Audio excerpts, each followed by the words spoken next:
মুক্তিযুদ্ধ বিষয়ক মন্ত্রণালয় এবং দুর্যোগ ব্যবস্থাপনা ও ত্রাণ মন্ত্রণালয়ের উপদেষ্টা ফারুকী আজম বীর প্রতীক বলেছেন, অন্তর্বর্তী সরকারে তারা অস্থায়ীভাবে এসেছেন, নির্বাচনের পর চলে যাবেন।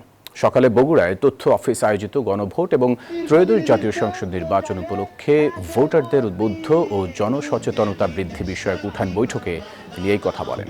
এ সময় জেলা প্রশাসক তৌফিকুর রহমান, পুলিশ সুপার শাহাদাত হোসেন সহ নাগরিক সমাজের প্রতিনিধি, শিক্ষার্থীরা উপস্থিত ছিলেন। জাতীয় সংসদ নির্বাচনে এবার দুইটা ভোট দেবেন। একটা ভোটের কাগজ হবে সাদা, সেখানে আপনার যে রাজনৈতিক দল আপনি সমর্থন করেন কিংবা যে প্রার্থী আপনি সমর্থন করেন, আপনি নিঃসংকোচে উৎসব মুখর পরিবেশে গিয়ে সেই প্রার্থীকে আপনি ভোট দেবেন। সেই সাথে আরেকটি গোলাপি কাগজ থাকবে, গোলাপি কাগজে হ্যাঁ না ভোট আপনার কাছে চাইবে। যে সমস্ত প্রশ্নগুলোর উপরে আপনারা আপনাদের মতামত ব্যক্ত করবেন।